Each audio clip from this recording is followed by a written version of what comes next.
Hey guys, today we'll be doing some practice problems, so you make sure you know how to use these equations for light.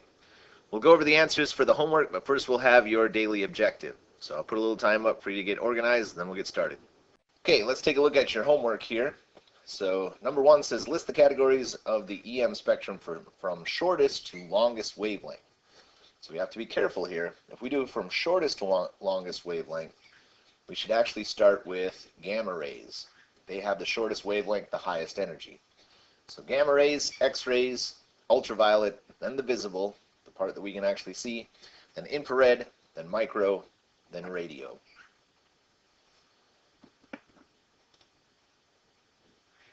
Number two says, what does the frequency of a wave describe? It's the number of waves per second. Another way to say that is cycles per second. Of course, we measure that in hertz. Hertz means 1 wave per second, or one thing happening per second. What does the wavelength of a wave describe? That wave's the distance between waves. And because it's just a distance, we measure that in meters. Although generally for light waves, because they're so small, we're going to put those in nanometers or picometers, depending on which part of the electromagnetic spectrum we're talking about. What does C stand for? Oh, it says what do C stand for? C stands for the speed of light, specifically 3e to the 8th meters per second.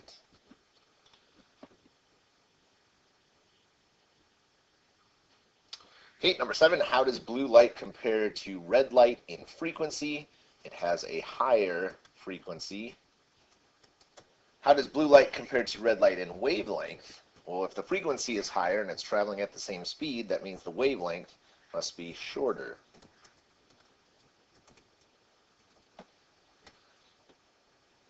And then what property of light is directly related to its energy? That is the frequency. So when we want to think about waves and which ones have the most energy versus the least amount of energy, we're going to focus on their frequency. It's the opposite of their wavelength. So you can think about wavelength. Oh, if this thing has a longer wavelength, a bigger wavelength, then it must have less energy than a different wave. Okay, now that we've checked over the homework, I'd like to take a few minutes and finish this worksheet, finish the questions on here.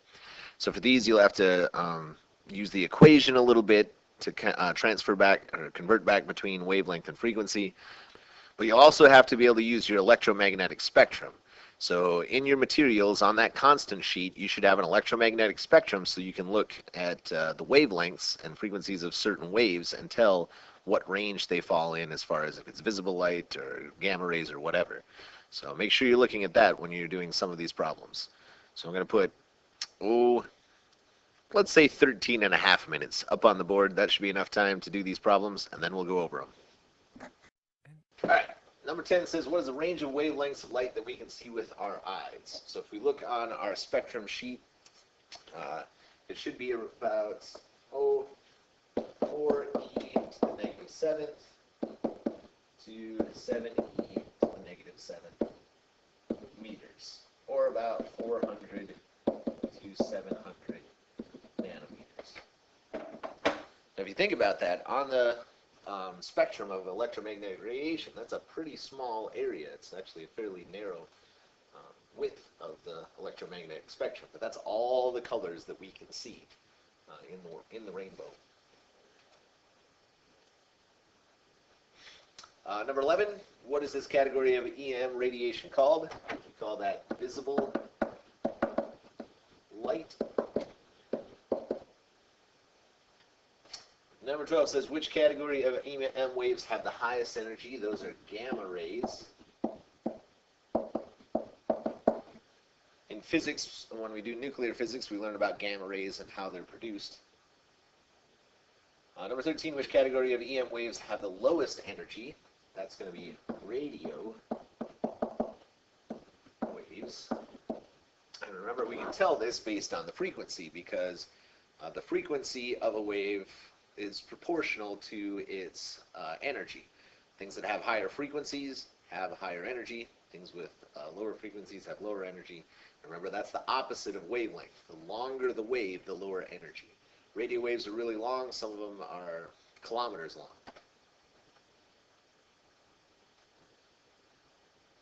Okay, here we actually have to do some math. So it says, what is the wavelength of an EM wave that has a frequency of 1.34 times 10 to the 17th hertz? So here we have to use the equation. The speed of light is equal to the wavelength multiplied by the frequency. Now, this should be fairly simple, because remember, the speed of light is always the same. We can just round that off to 3 times 10 to the 8 meters per second. So when we set up this equation, we're going to take the speed of light, and we're going to divide it by this frequency. And if you notice here, because the speed of light does not change, no matter what the conversion that we're doing, we're always taking the speed of light and dividing it by the thing that we know to figure out the thing that we don't know. So in this case, we don't know what the wavelength is. We need to divide by the frequency to find that. Now it says, what part of the EM spectrum would this be in? So here's where we have to look on the chart that I gave you and take a look and see where 2.24 e to the negative 9th meters would fall in. And that should be, it's a little hard to tell, but it should be in the UV to X-ray. So really, if you put either one of those, because it is kind of in the middle there, if you put UV or X-ray, I'd count that right. Oops. Should go down here.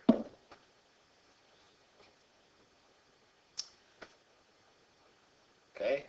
Number 16 says, what is the wavelength of an EM wave that has a frequency of 500 megahertz? So we hear that a lot of times. 500 megahertz as a way of describing the frequency of a wave, a radio type wave.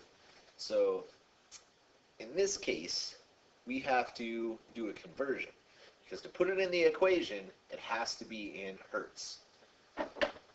So we're going to pull out our good friend dimensional analysis.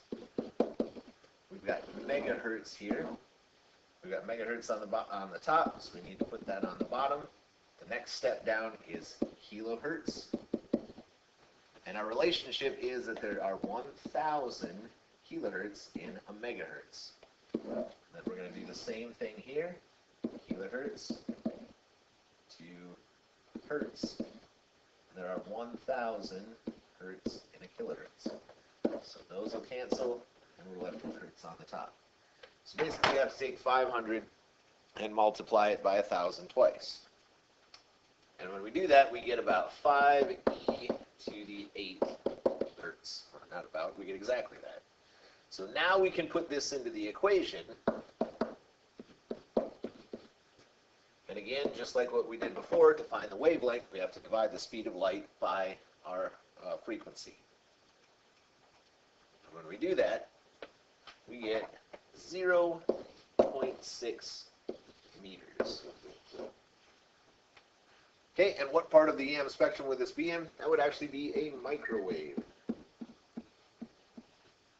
So 500 megahertz is a little bit high of a frequency for radio waves. And some of our communications, when we send signals, even though we consider it radio, they're actually in the microwave range of radiation. It's just people, you know, because of microwave ovens, freak out if you say it's microwaves. But your cell phone sends signals in the microwave radiation area in that spectrum, and you know, people just don't talk about it because that word microwave has a different meaning.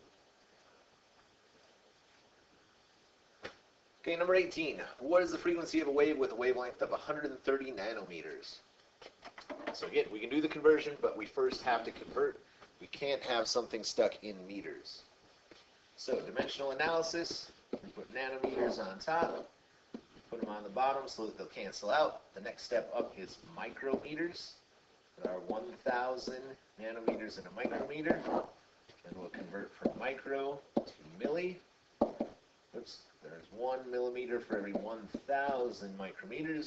And then we'll go from milli to regular meters, and again, 1,000. So basically, we're going to divide by 1,000 3 times. The other way to look at this, I mean, each jump of 1,000, you're moving the decimal place 3 times.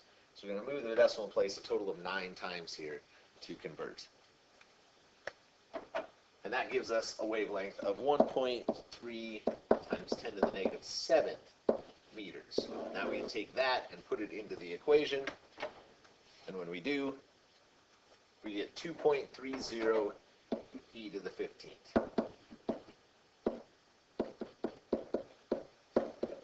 That's going to be hertz because it's a frequency. And then number 19 says, how fast would this wave be traveling? Speed of light. All electromagnetic waves travel at the speed of light. This would be an acceptable answer if you just put c on there. We all know c stands for the speed of light. You could write out the speed of light, or you could put the actual number 3 times 10 to the 8 meters per second. Any of those would be an acceptable way of showing how fast an electromagnetic wave will move. Okay, here we have a spectrometer. So we have an eyepiece that you look through. On the other side is a tiny little slit with something called a diffraction grating. That's not really that important, but what it does is it takes light and it splits it into its wavelengths. So it does kind of like a prism does.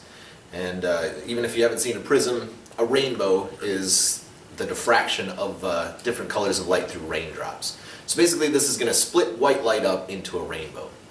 So the first thing that I want you to do is to take this and point it kind of towards the outside and look through it at the white light coming from the sun, and inside you should see a whole rainbow of colors. So everybody take a chance and do that first. But what I really want you to do then is set it up over here with this apparatus. So this is an electrified box, but it's got ends in it so that we can put different tubes in. So I've got two different tubes here, glass tubes, and they're filled with a different type of gas. This one has hydrogen. You can see it says it on it. This one has argon. Now they're just filled with that gas. Both gases are colorless, just when they're sitting there at room temperature. So you're not going to see them in there at all. But they're set up with electrodes. So using the electrical box, we can apply high current, high voltage to these, and we'll see what happens.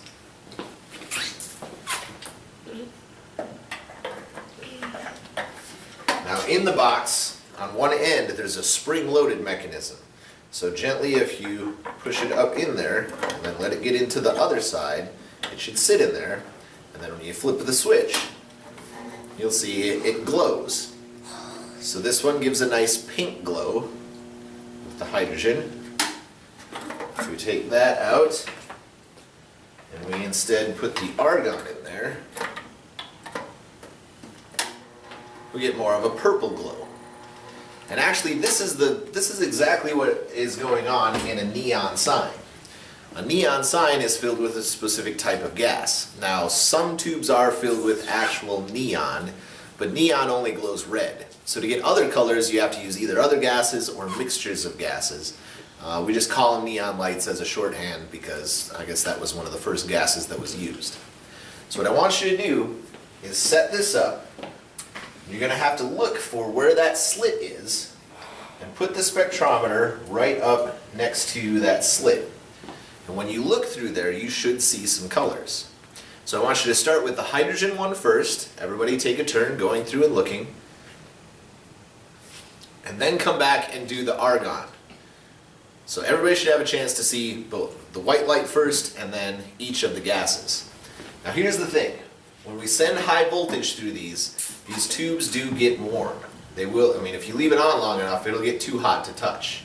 So I would suggest turning it on, having 2 or 3 people look, turning it off for 30 seconds, give it a rest, and then turn it on. Keep doing that until it's done. When you're going to switch tubes, be very careful. Test it first. Don't just grab the thing and yank it out. If it's too hot, it'll burn your fingers and then you'll drop it and break it, and then I'll be very angry because these are expensive.